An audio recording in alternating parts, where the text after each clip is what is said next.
Sometimes the smallest act of survival becomes the moment that changes two lives forever. If you enjoy heartfelt stories like this, don't forget to subscribe so you won't miss the rest. Seattle rain had a way of seeping into a man's bones. Ethan Caldwell knew it well, the soft, persistent drizzle that turned the skyline into a watercolor, the wet streets reflecting the tired glow of street lamps. Inside the Crestwood Hotel's 12th floor hallway, the air smelled faintly of lemon polish and the distant hiss of industrial laundry machines. He wore navy coveralls with the name Patch Tom stitched in white. No one in the building knew he was Ethan Caldwell, the 37-year-old CEO of the entire Crestwood chain. Today, he was just another maintenance man with a toolbox in hand, quietly inspecting the real world he was supposed to lead. Room 217 was on his list. A guest had reported a loose faucet in the bathroom sink. He knocked, waited, then used his passkey. The room was still, no television hum, no clink of glasses. The curtains were half drawn, letting in the gray light of an overcast Seattle afternoon. At first glance, it was unoccupied. Then he heard it, the quiet, rhythmic sound of cloth rubbing against porcelain. In the bathroom, a young woman knelt over the sink, sleeves rolled to her elbows. Her dark blonde hair was pulled into a practical bun, and her Crestwood housekeeping uniform was damp at the hem. The sink was full of suds, hotel hand soap by the smell of it, and in her hands was a tiny red sweatshirt, the kind made for a child no older than 5. She didn't hear him enter. She was humming softly, focused on rinsing the soap out. The humming stopped when she sensed movement behind her. She turned sharply, eyes wide. "Oh," her voice caught. "I'm sorry, I'll clean this up right away. Please don't report me. I wasn't using hotel towels, just the sink. I couldn't get to the laundromat. I didn't have enough quarters, and my son, Her words tripped over themselves, each sentence more urgent than the last. Ethan lifted a hand. "It's okay." But his chest had already tightened. Because in that instant, her face, the strain in her eyes, the defensiveness over something so small, dragged him backward in time. He was 20 years old again, parked behind a diner in Portland, living out of a dented blue Civic. He remembered washing his only clean shirt in a gas station restroom at 2 a.m., the sink basin barely big enough to hold it. The freezing water had numbed his hands, but the fear of walking into a job interview in a stained shirt was worse. Her voice pulled him back. "I just needed to wash this. My son spilled soup on it this morning before school, and he doesn't have a spare at the daycare. They'll send him home if—" She stopped, biting her lip. "I'm sorry, I'm rambling. I'll stop." Ethan set down the toolbox, the clink of metal tools breaking the silence. "You're Rachel Moore, right? Housekeeping, evening shift?" She hesitated. "Yes, but why does maintenance know my name?" "I make it my job to know the people who keep this place running," he said evenly, careful not to overplay it. He crouched beside the sink, pretending to inspect the faucet. "Looks like you've got decent technique. My mother used to say, if you can't afford a washer, the sink is your best friend." Rachel let out a short, humorless laugh. "Yeah, well, the sink and I are getting pretty close these days." He saw her knuckles, raw from scrubbing, and the cheap plastic bag she'd brought, half full of other small clothes, not for herself, all for the boy she'd just mentioned. "I'm not going to report you," Ethan said finally, "but you should finish up before someone else comes by." Her eyes narrowed slightly, suspicious. "Why? What's it to you?" He met her gaze and for a fleeting moment considered telling her the truth about who he was, why he was there, and how much that little red sweatshirt reminded him of his own life years ago. But the words stayed lodged in his throat. Instead, he said, Because some rules aren't worth breaking people over. She stared at him for a long beat, then nodded once and went back to rinsing. He could have left then, but his feet didn't move. Something in the room, maybe the stubborn dignity in the way she worked or the quiet shame in her voice, anchored him there. "You from around here?" he asked, making it sound like idle conversation. "No. Grew up in Spokane. Moved here after Luke was born." "Luke's your son?" "Yes. He's 5. Loves animals. Has asthma, though. Pretty bad. So, indoor stuff most days." She wrung out the sweatshirt and laid it over a towel to dry. "I didn't mean to get into all that." "It's fine," Ethan said softly. "Sometimes talking makes the load lighter." She gave him a polite smile, but there was a wall behind it. The kind you build after too many people offer sympathy without staying to help. Ethan picked up his toolbox and stood. "Faucet's fine now. If it leaks again, call the front desk." As he walked out, he knew he hadn't touched the faucet at all. Later that evening, as the hotel lobby filled with guests escaping the rain, Ethan sat in the small maintenance office near the service elevators. He kept seeing her bent over the sink, hands in suds, working quietly so no one would notice. He'd come here undercover to reconnect with the people, as his PR team called it. But this wasn't PR. This was a reminder, raw and unvarnished, of where he'd come from, and how easily people like Rachel could slip through the cracks while the machine of business kept running. In his pocket, his phone buzzed. A message from the board's chair. "Quarterly review Thursday. Need your presence in New York." He ignored it. Instead, he scribbled a note on a scrap of paper. "For Luke's mom." Because clean clothes shouldn't be a luxury.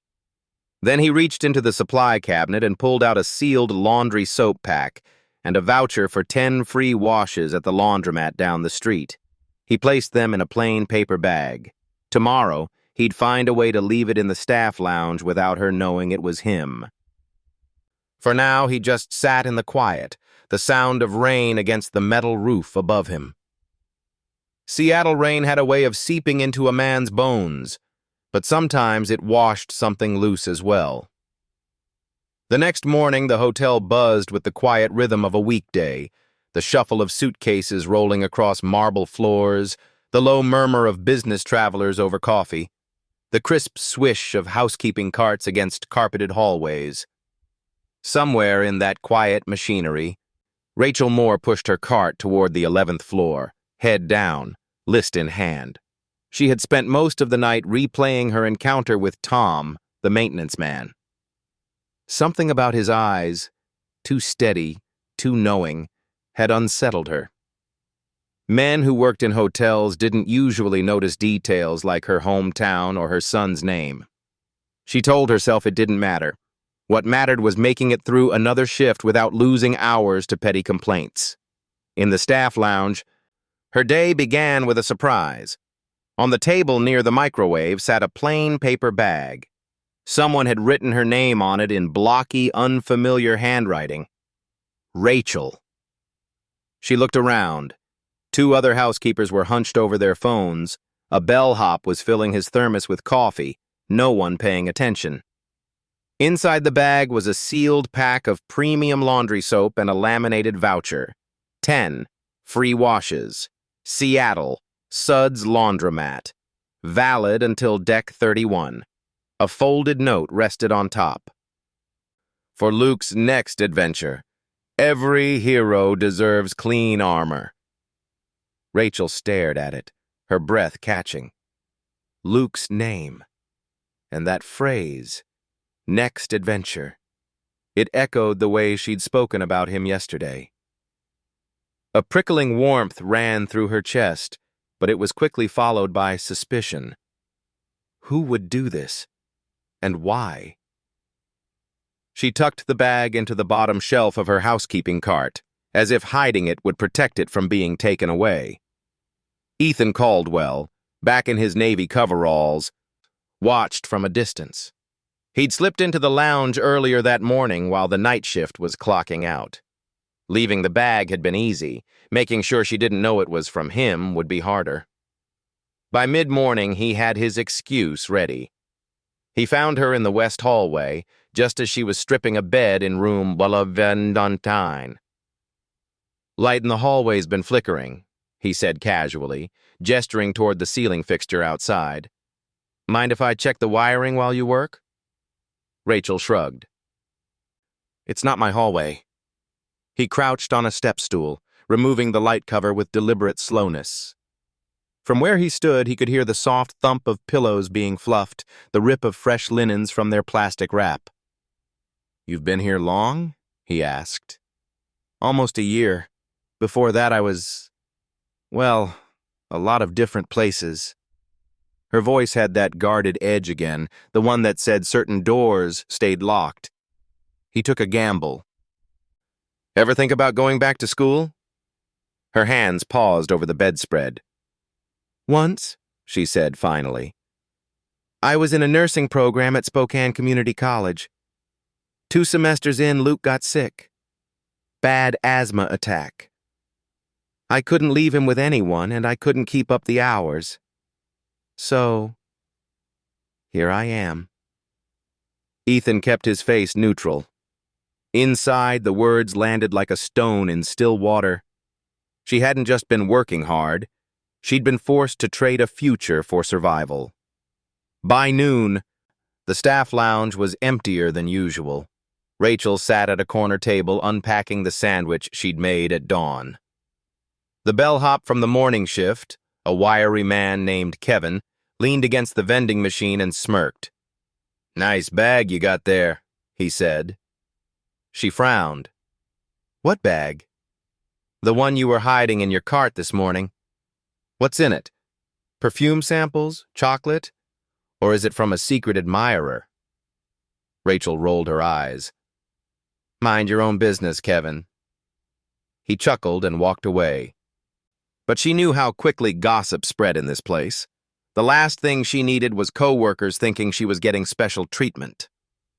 Housekeeping could be a family, or it could be a nest of small grudges and whispered jealousy. That evening, she returned to the 11th floor to restock supplies, only to find her locker door ajar. Inside, the small pouch where she kept her lip balm and spare hair ties was gone. She checked the floor, her cart, the break room. Nothing. Her stomach sank. This wasn't about the pouch. It was about someone proving they could get into her things. Ethan was passing through the hallway when he saw her searching. "Lose something?" She hesitated, pride and frustration wrestling in her throat. "Yeah, but it's not important." He could tell it was. "Locker tampered with?" She didn't answer, which was answer enough. Later, Ethan went to the security office requesting footage under the pretense of checking a hallway wiring issue. What he saw confirmed his guess. Kevin, glancing over his shoulder before slipping into the locker area, emerging with something small in hand. The easy route would have been to confront Kevin outright. But that would point back to him, and possibly to the bag of laundry supplies. The next morning, Rachel arrived to find her pouch sitting neatly on the staff lounge table, nothing missing. A small sticky note was attached. "Found in laundry chute. Must have fallen." She eyed it skeptically.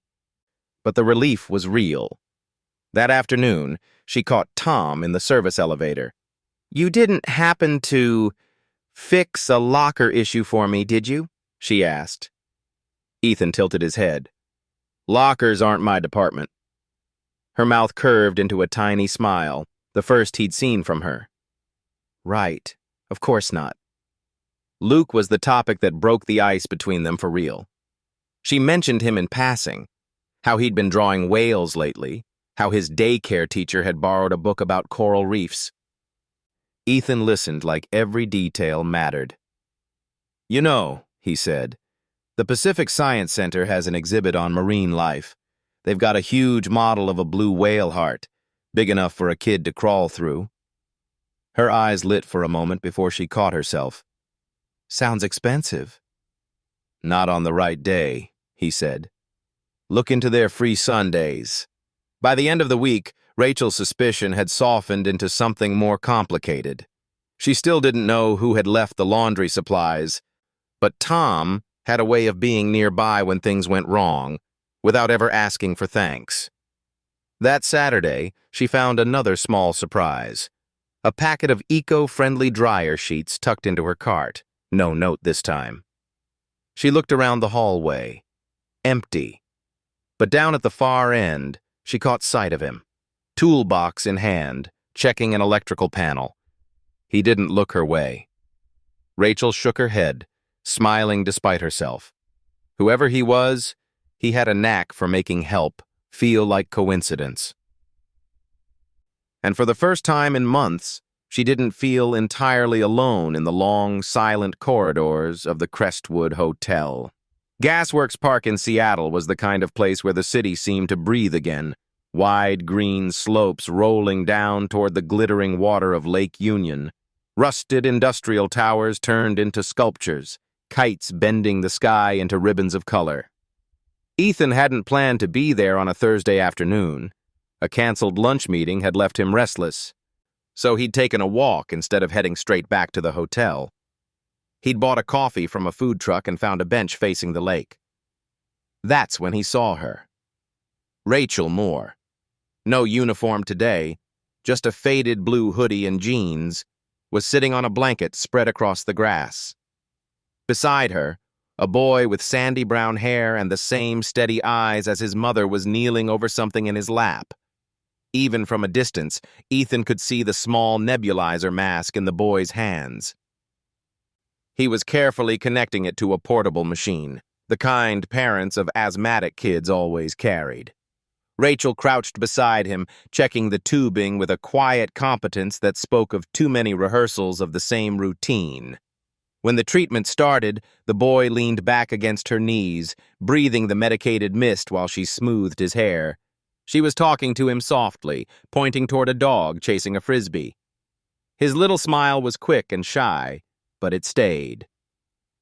When the mask came off, Luke, Ethan didn't need to be told the boy's name, pulled a thick folder from his backpack. Even from 30 feet away, Ethan could see the brightly colored photos of sea turtles, whales, and coral reefs tucked into page protectors. Rachel listened as Luke launched into an excited explanation, flipping pages as if each image were a treasure. She laughed at something he said, then reached into the bag again, pulling out a worn paperback about ocean life. The spine was bent, the pages soft from use. Ethan's coffee cooled in his hand. It wasn't pity he felt, it was recognition. That kind of fascination, that hunger to know the world, was what had gotten him through his own lean years.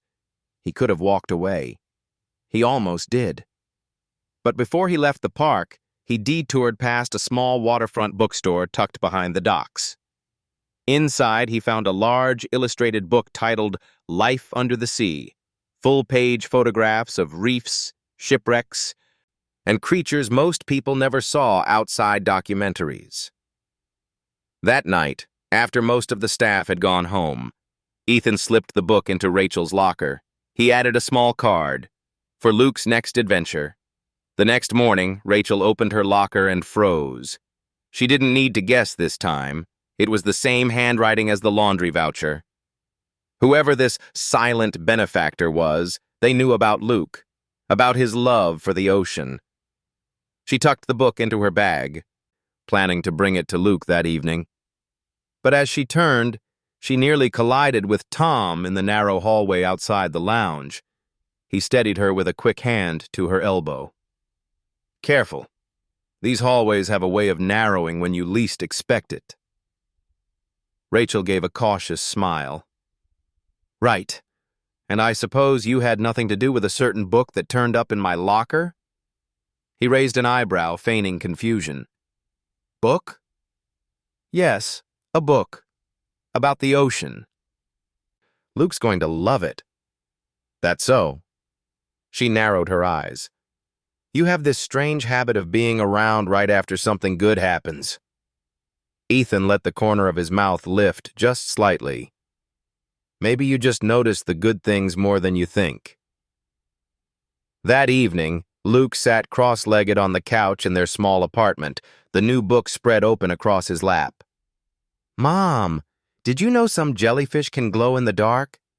And there's a fish with its own light bulb on its head. Rachel watched him, heart swelling. That's called a lanternfish. Luke flipped the page. I want to see the ocean for real someday.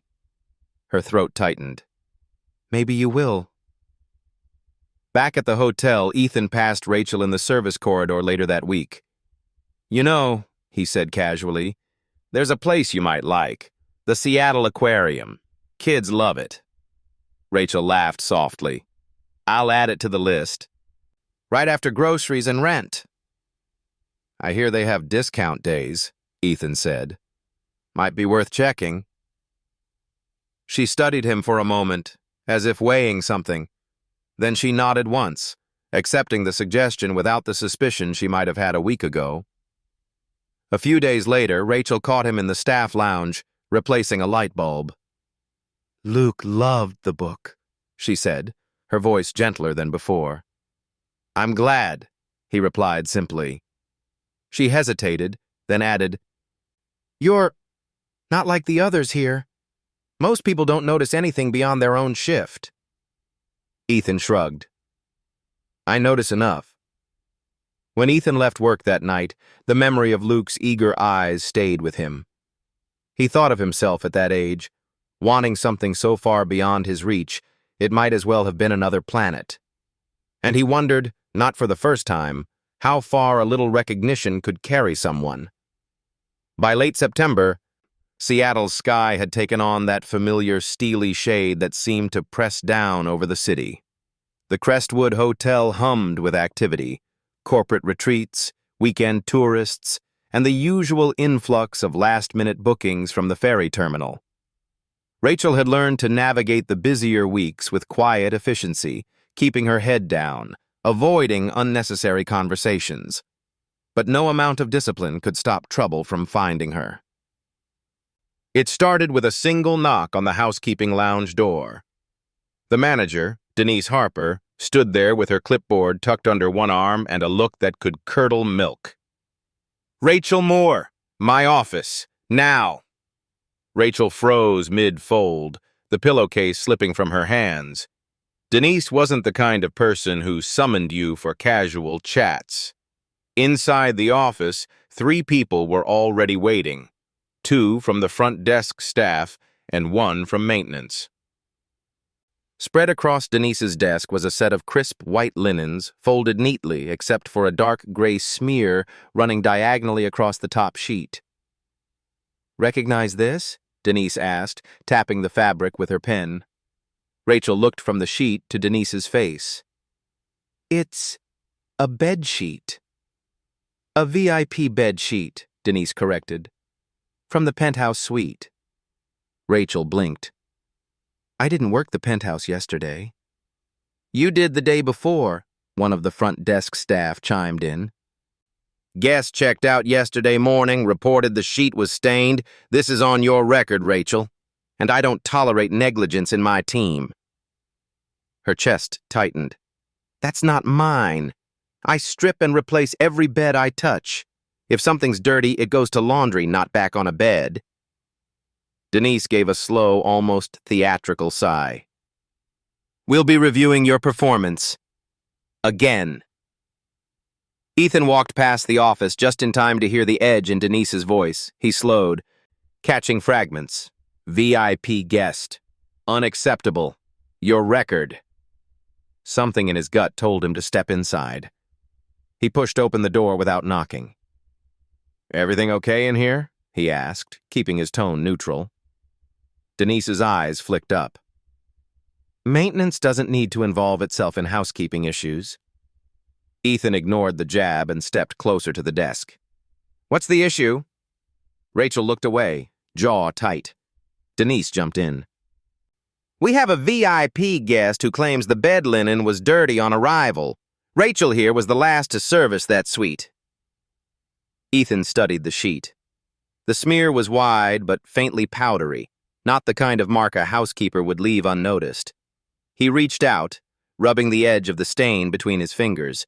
It left a faint trace of gray dust. "Mind if I check something?" he asked. Without waiting for an answer, he turned the sheet over, looking at the underside. The stain bled through, but not in a way consistent with liquid. It was a surface dust deposit. He glanced at the ceiling of the penthouse hallway in his mind.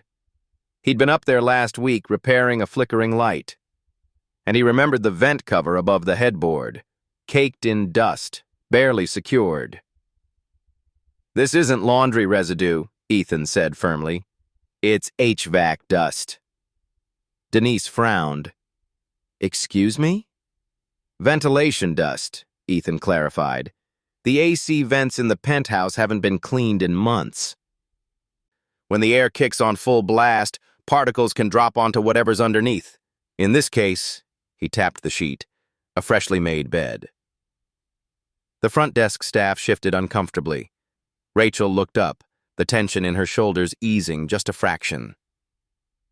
"We can confirm that," Ethan continued. "Maintenance records show no service in that vent for at least 6 months. The stain matches exactly what I've seen come out of those ducts." Denise's jaw tightened. "That doesn't excuse the presentation to the guest." "No," Ethan agreed. "But it does clear Rachel of negligence. This wasn't her fault. It's a maintenance oversight." The room was silent for a beat. Then one of the front desk clerks muttered, "Guess we'll have to comp something else for the guest." Denise's eyes darted to Rachel, then back to Ethan. "Fine. I'll update the report." Rachel stood slowly, her voice steady but quiet. "Thank you." Back in the hallway, Ethan caught up to her. "You okay?" he asked. She exhaled, as if she'd been holding her breath since the moment Denise called her in. "I'm fine. I've been blamed for worse. But, thanks." "Don't thank me," Ethan said. "Thank the vents for being filthy enough to prove your point." She laughed, a soft sound that seemed to surprise even her. "I'm still thanking you." Word of the confrontation traveled quickly. By the afternoon, half the staff had heard that maintenance had gone toe-to-toe with Denise for a housekeeper. Kevin, the bellhop who had once needled her about the laundry bag, sidled up in the service elevator. "Guess you've got a guardian angel, huh?" Rachel shot him a look. "Or maybe someone who just hates seeing bad calls." Kevin smirked, but said nothing else. That evening, Ethan sat in the small back office, the hum of the vending machine filling the space. He thought about how easy it would have been to let Denise have her way. Nobody at his level would question her. But the image of Rachel standing in that office with the whole room stacked against her had cut deeper than he expected. It wasn't just about her. It was about every time someone like her was pushed toward the door, because it was easier than fixing the real problem. Rachel left the hotel that night with her head held a little higher. The walk to the bus stop felt lighter than usual, though the drizzle was back, misting her hair.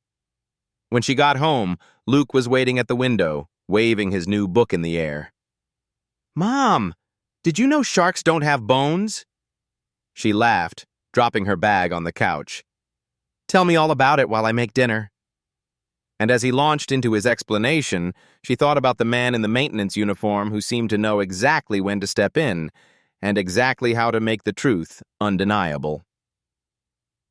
Seattle's rain had a way of shifting from a polite drizzle to a sudden, uninvited downpour in seconds. That night, it chose the latter. Rachel stepped out of the service exit of the Crestwood Hotel just as the rain began hammering the pavement. She pulled her hood over her head, but the wind shoved the water sideways, soaking her jeans in moments. The alley behind the hotel was narrow, lined with dumpsters and recycling bins, with a single overhang by the back loading dock. She darted toward it and stopped short. Someone was already there, leaning against the wall with his toolbox at his feet.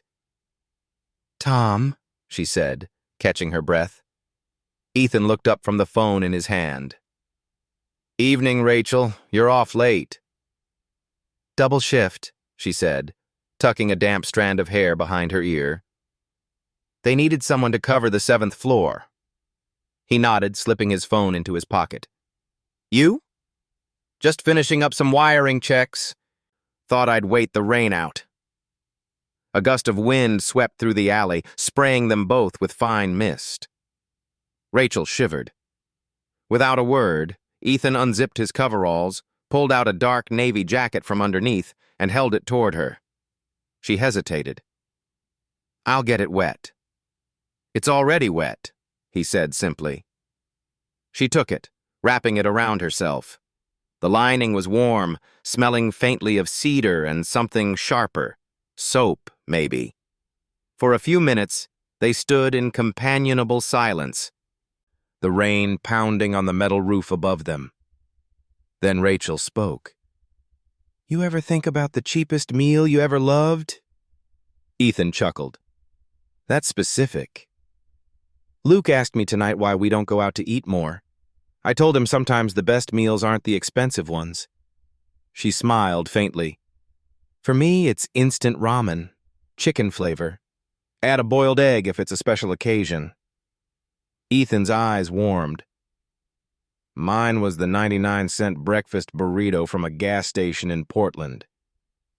Kept me alive through more mornings than I can count." Rachel tilted her head. "Portland? You from there?" "Sort of. I lived out of my car for a while in my 20s. Portland was where I learned the value of anything hot you could hold in your hands." Her brow furrowed. "You? Living in a car?" He shrugged. "Things happen. I had a job that barely covered rent, then I lost it. The car was all I had left. I'd park behind diners, wash my clothes in public sinks. Some days the only thing that kept me going was knowing tomorrow might be different." Rachel was quiet, watching him. In the dim light, she noticed something she hadn't before, just above his right wrist, the edge of a long, pale scar. "What happened there?" she asked. Ethan glanced down at his arm, then back up at her. "Construction accident.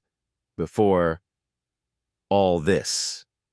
He gestured vaguely, as if all this meant something larger than the hotel walls. "It must have hurt."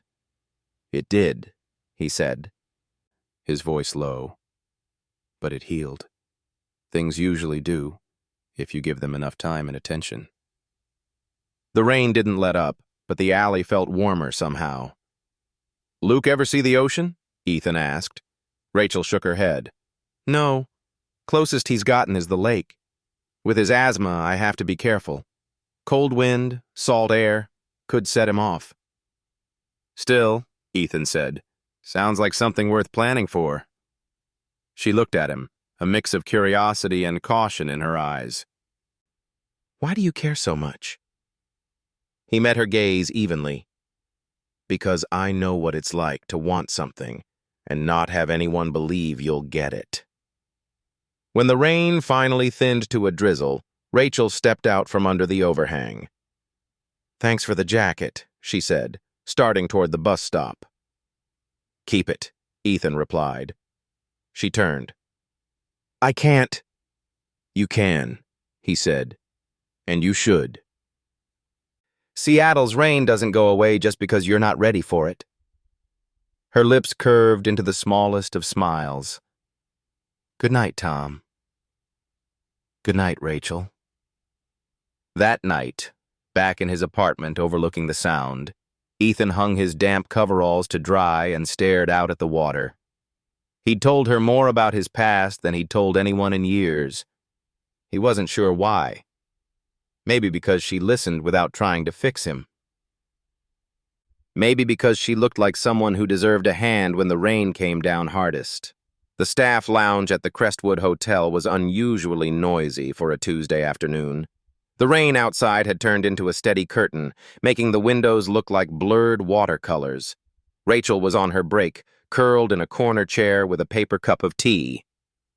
The television mounted high on the wall, usually reserved for weather updates and local news, was tuned to a live corporate stream. A tall man in a charcoal suit stood at a podium before a backdrop that read, "Crestwood Hotels, Reconnect with Our People campaign."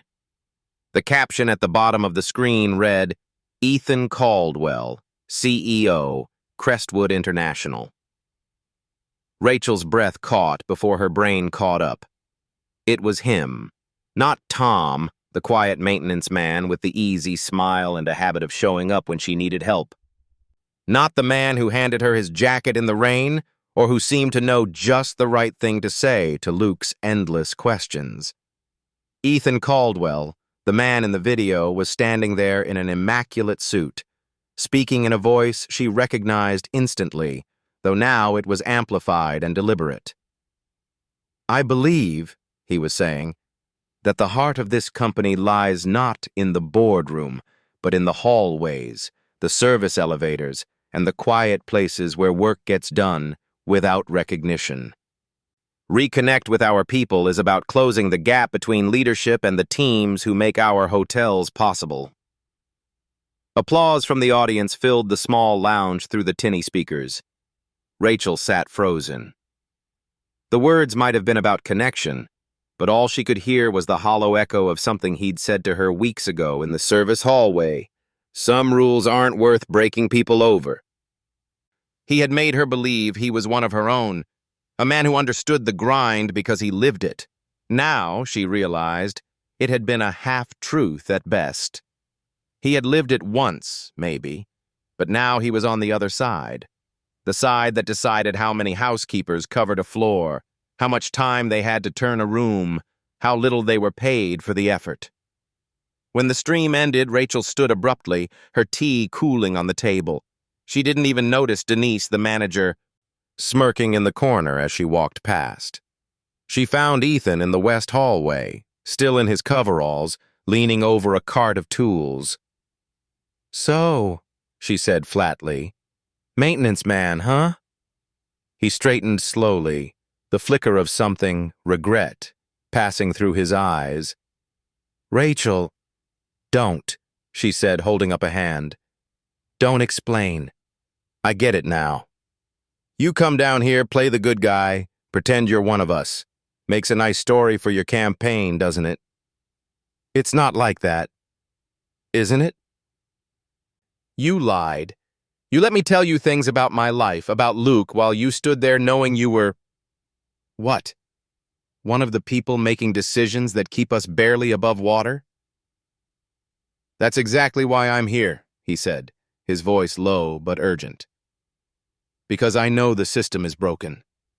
I wanted to see it with my own eyes without anyone cleaning things up for me. Her laugh was sharp. Congratulations, you've seen it. Now you can go back upstairs and give another speech about how you understand. She turned to leave, but he caught her arm, not roughly, just enough to stop her. I didn't come here to pity you, or to use you. I came here because I've been where you are, and I know it's not fair. I wanted... What? To fix it? You can't fix it with speeches, Ethan. She pulled her arm free. And you definitely can't fix it by pretending to be something you're not. By the time her shift ended, Rachel had made up her mind. She went to her locker, took out her uniform, and folded it neatly on the bench.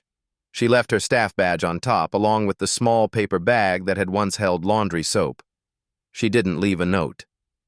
The service elevator doors closed behind her with a metallic sigh, and she walked out into the rain without looking back. Ethan found the uniform an hour later.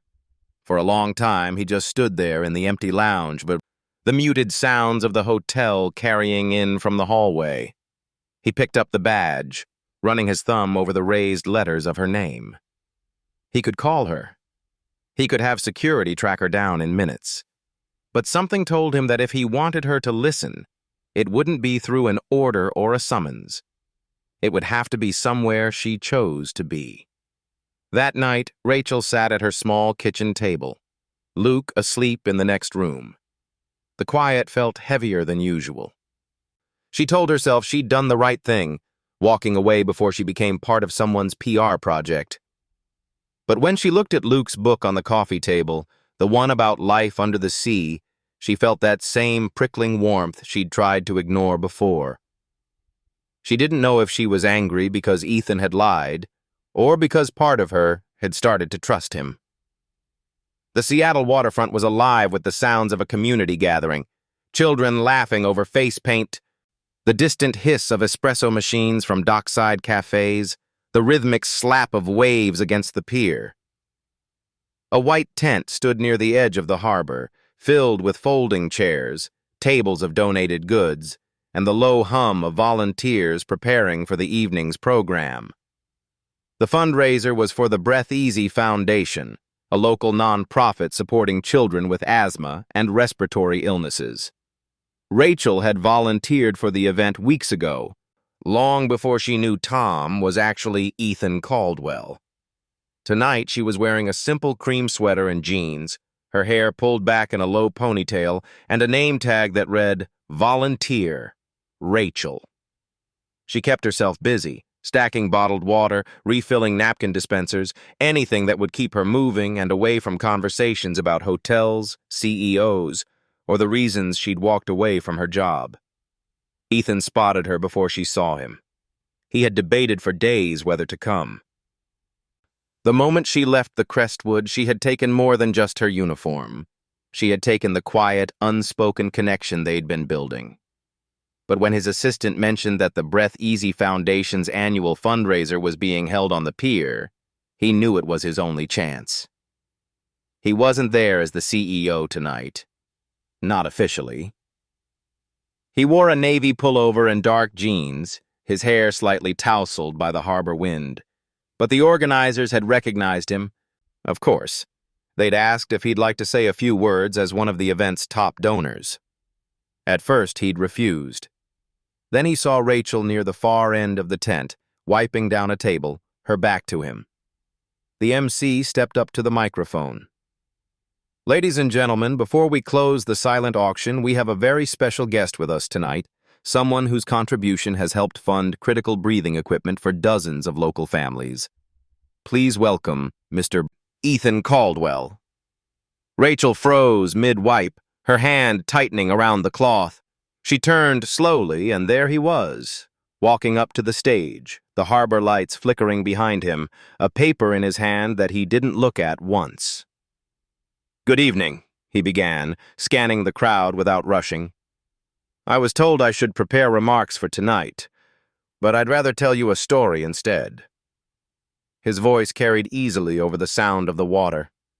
"Not long ago, I met someone who reminded me of a part of myself I had almost forgotten. Years back, I was a young man with nothing but the clothes in my car. I washed my only shirt in a sink before job interviews, hoping it would dry before I had to put it back on. I knew what it felt like to be doing your best and still be one step away from losing everything." A quiet ripple moved through the audience. The person I met wasn't looking for help. She was working hard, harder than most people will ever have to, taking care of her son, who happens to be one of the most curious, brilliant kids I've ever seen. And one afternoon, I walked in and found her doing exactly what I used to do, washing clothes in a sink, because that's what survival looked like that day. Ethan's gaze swept the crowd, landing briefly, deliberately, on Rachel. That moment stayed with me, not because it was sad, but because it was honest. It reminded me that dignity isn't about what you have, it's about how you keep going when no one's watching. I came here tonight because organizations like this one don't just provide medication or machines. They give people the chance to keep going without sacrificing everything else along the way. Rachel's hands had gone still. Her throat felt tight. He hadn't said her name, but every word was threaded with her life. Ethan went on, his voice steady but softer now. "The truth is, the help I've given here tonight, it started with her. She inspired it. She reminded me why connection matters more than titles or positions. And while I can't fix every broken system overnight, I can promise to stand beside the people living inside them. He closed with a simple, "Thank you," and stepped back from the microphone. The applause rose and fell, the MC returning to the stage to announce the next auction item. Rachel stood rooted in place, her heart pounding. She didn't want to be moved, but the truth was, she was. He hadn't sought her out after the speech, hadn't tried to corner her. He was talking to an elderly woman by the donation table, listening intently to her story about her grandson. Part of her wanted to walk away before he saw her. Another part, a quieter, stubborn part, wanted to know if the man who had stood in the rain with her, who had left soap and books for Luke, was the same one standing on that stage. She found herself moving toward him. "Nice speech," she said, stopping a few feet away. He turned, surprise flickering in his eyes. "Rachel, you could have told that story without the personal details." "I could have," he agreed, "but then it wouldn't have been honest." She crossed her arms. "You make it sound like you swooped in and saved the day." He shook his head. "No, you saved mine. You just don't know it yet." They stood there, the harbor wind tugging at her hair, the sound of a child laughing somewhere behind them. Ethan's voice dropped. "I'm not here to ask for forgiveness tonight. I just wanted you to know that I see you, not as part of some campaign, not as a story to tell investors, but as the person who reminded me what all of this is supposed to be about." Rachel searched his face, looking for the practiced charm of a CEO. She didn't find it. She found something closer to the man in the maintenance uniform, the one who had handed her his jacket without asking for anything in return. The MC announced the close of the silent auction, drawing the crowd's attention back to the stage. Rachel glanced toward the sound, then back at Ethan. "Luke would have liked this event," he said quietly.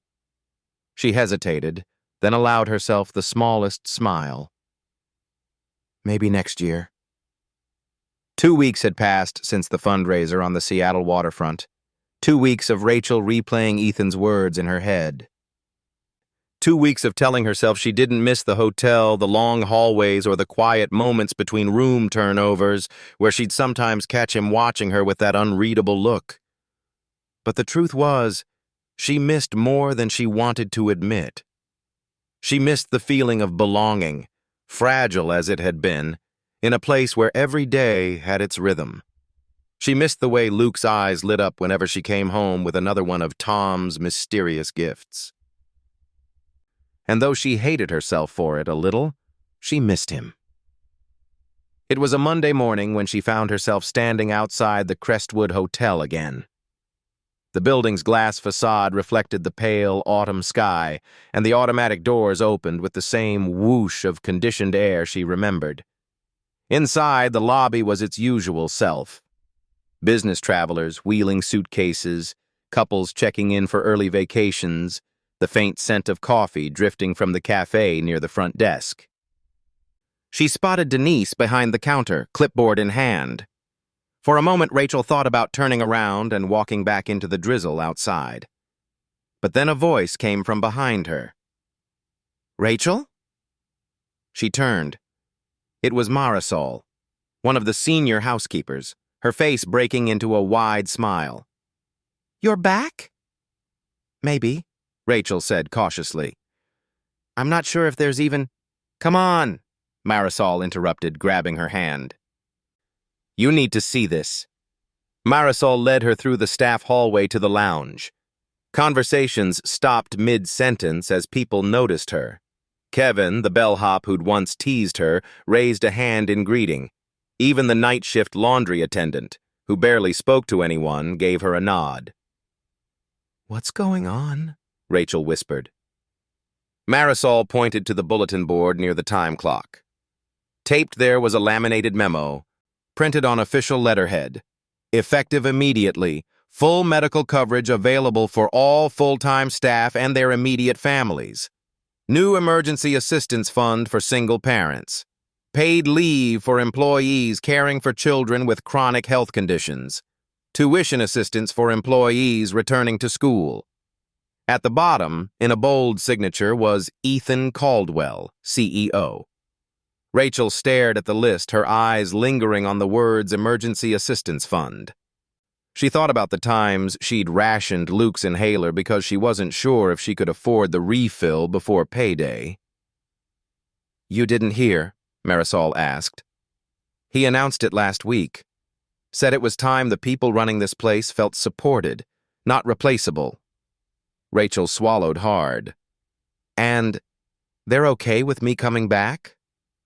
Marisol grinned. "Okay with it? They've been waiting for you." By mid-afternoon, she found herself outside Ethan's office. The glass door was half open, the sound of a muted phone call drifting into the hallway. He looked up as she stepped inside. For a moment, he didn't say anything, just set down his phone, leaning back in his chair like he was making sure she was really there. "Rachel." His voice was softer than she remembered. "I wasn't sure I'd see you again." She stood in the doorway, hands tucked into her sweater sleeves. "I'm not here for speeches." "I know. I'm not here because you made changes either." He waited. "I'm here because Luke needs to see his doctor this week and I need the hours. But more than that." She hesitated, then met his eyes. "I realized you don't have to fix everything. You just have to show up."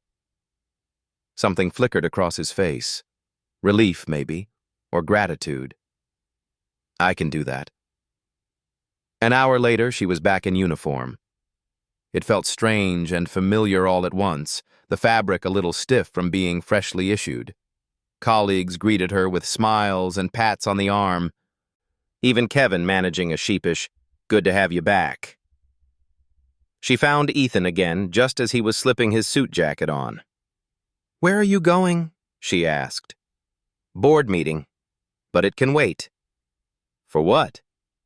He glanced toward the front entrance. "You said Luke needs to see his doctor. Let's take him. Now. There's a pediatric respiratory specialist at the University of Washington Medical Center who's the best in the state. I'll drive." Rachel blinked. "Ethan, you don't have to." "I know I don't have to. I want to." They picked up Luke from daycare an hour later. He clutched his ocean book the entire ride, peppering Ethan with questions about whether whales could get asthma. Ethan answered every single one, smiling in the rearview mirror. At the medical center, the specialist gave Luke a thorough checkup, adjusted his inhaler dosage, and recommended a new treatment plan. The bill never reached Rachel's hands. Ethan had quietly handled it before they left. As they walked back to the car, Luke skipped ahead a few steps, his laughter mixing with the cool breeze off Lake Washington. Rachel glanced sideways at Ethan. "You know, you can't keep doing everything for us." "Maybe not," he said. "But I can start by being there, and I don't plan on stopping." That night, after Luke was asleep, Rachel found herself replaying the day. The familiar smell of the hotel hallways, the easy banter in the staff lounge, the way Ethan had chosen them over a board meeting. For the first time in a long while, she didn't feel like she was standing alone in the rain. The conference room on the top floor of the Crestwood Seattle was usually reserved for quarterly reviews and investor briefings. Today, however, every seat was filled with people in housekeeping uniforms, maintenance coveralls, kitchen whites, and front desk blazers. The low murmur of voices felt different, more curious than cautious. Rachel sat near the back, Luke's drawing of a sea turtle folded neatly in her pocket. She wasn't here as a spectator. She was here as part of the Employee Advisory Council, a position Ethan had insisted she take when she returned. Ethan stood at the front of the room, no podium this time, just a long table pushed to the side. He wore a simple gray sweater over a collared shirt, sleeves rolled to his elbows. The kind of attire that made him look less like the CEO of a national hotel chain and more like a neighbor stopping by to talk. "Thank you all for being here," he began, letting his gaze sweep across the room. "This isn't a top-down announcement. This is the start of a conversation and a commitment." He held up a slim folder. "Over the past month, I've listened to dozens of you tell me what's working, what's not, and what you need to do your jobs without sacrificing your health or your families. Today, we're putting those words into action." Rachel felt the shift in the room as he began outlining the changes. "Effective immediately," Ethan said. "Full-time staff will receive comprehensive medical coverage, not just for you, but for your spouses and children. No deductibles for emergency visits, and asthma medications will be fully covered." A ripple of murmurs swept the crowd. Someone from the laundry department whispered, "That would have saved us hundreds last year." "Second," Ethan continued, "we're establishing an emergency family fund. If you're a single parent or caring for a dependent with a chronic condition, you can apply for immediate assistance. No long forms, no waiting weeks for approval." Rachel saw Marisol, sitting a few seats ahead, dab at her eyes. "Third," Ethan said, "for anyone who had to leave school early to work, we're creating a tuition assistance program. Whether it's finishing high school, earning a degree, or completing a trade certification, we'll help pay for it. Because your growth matters as much as this company's growth." Near the back, an older man in a maintenance uniform raised his hand. His voice was gravelly when he spoke. Does this apply to all properties? Even us in Tacoma?" Ethan nodded. "Every Crestwood property nationwide." The man cleared his throat. "My wife's been waiting for heart surgery. We've been putting it off because of the cost. This might just save her life." A quiet stillness filled the room.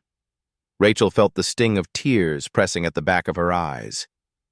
After the meeting, small clusters of employees lingered, talking in low, almost disbelieving tones. Rachel stayed by the coffee table, refilling paper cups, until Ethan joined her. "How'd I do?" he asked. "You didn't do it for applause," she said. "No," he agreed. "But I wanted to make sure it felt real." "It did." She hesitated, then added, "That man who talked about his wife? That's why this matters." Ethan looked at her for a moment, then said, "You're why this happened.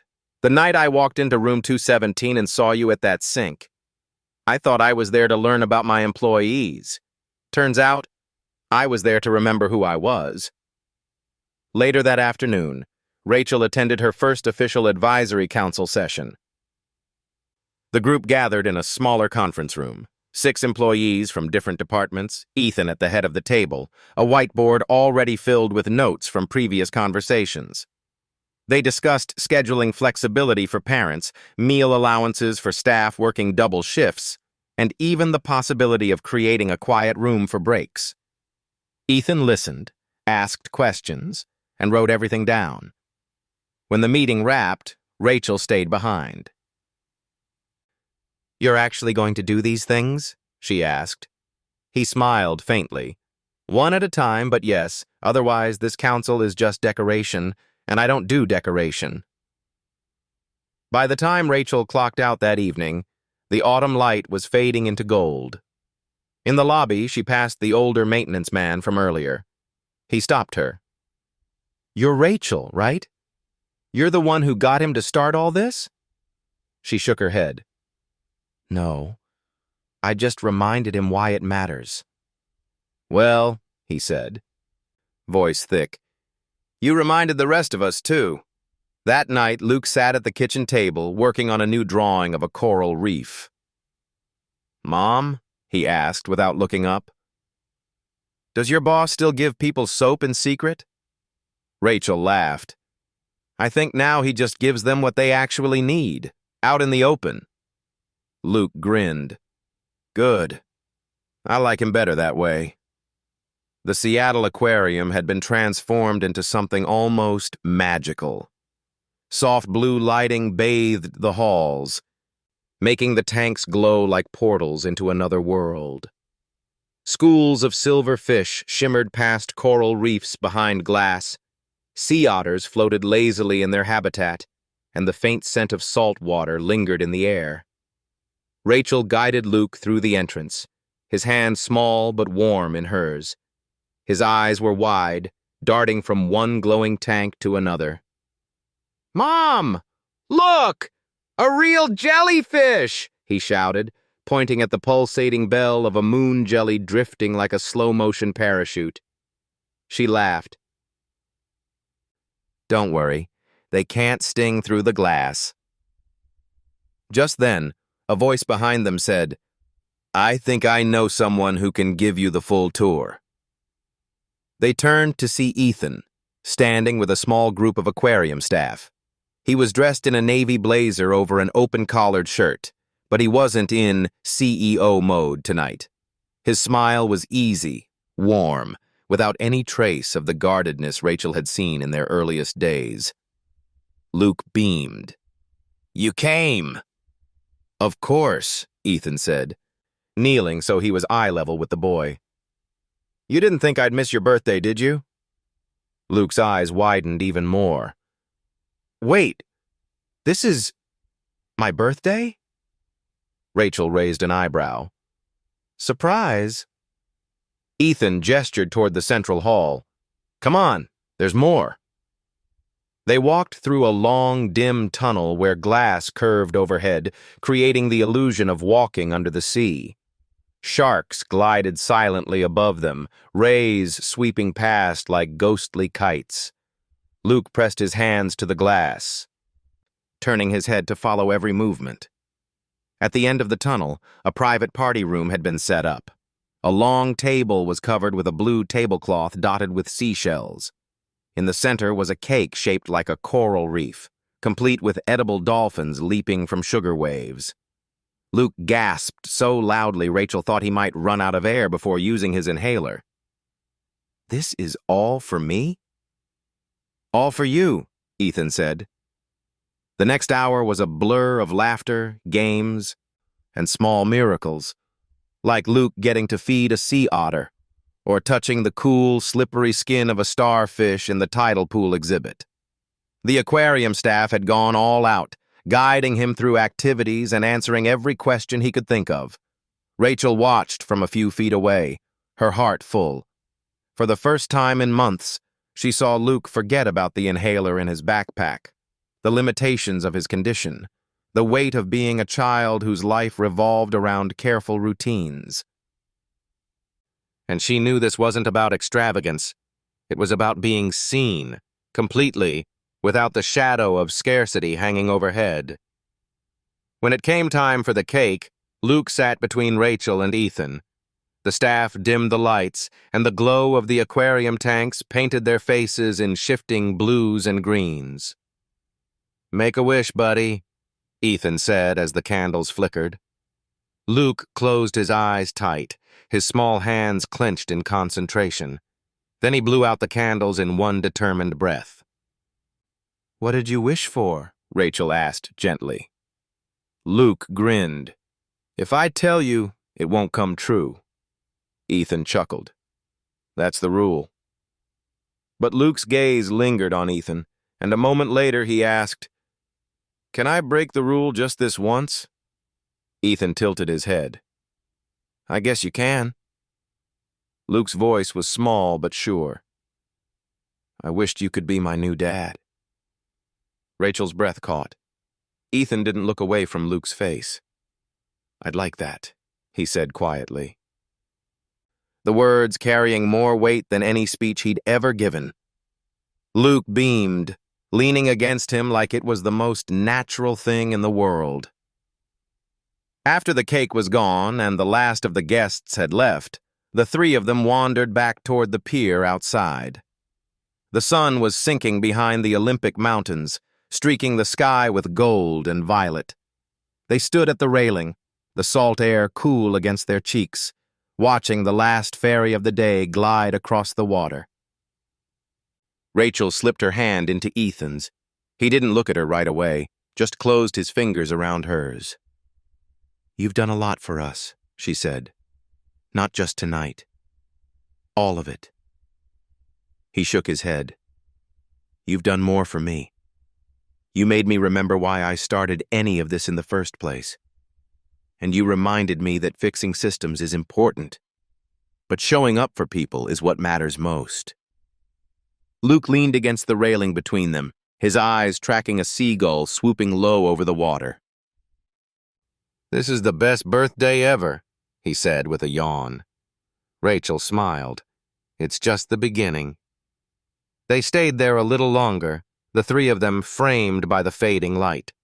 In the reflection of the harbor, they almost looked like a family already, bound not by perfection, but by the choice to be there for one another.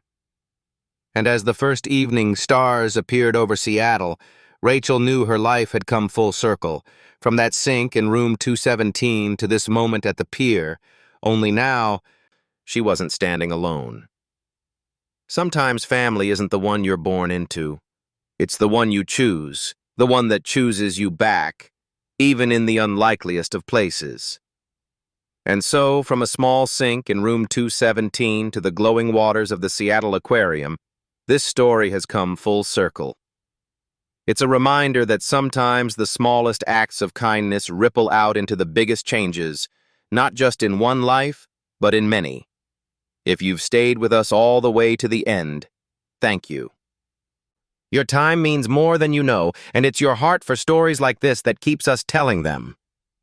If you'd like to walk with us on more journeys of hope, healing, and second chances, make sure you hit that subscribe button. We'd love to have you with us for the next chapter.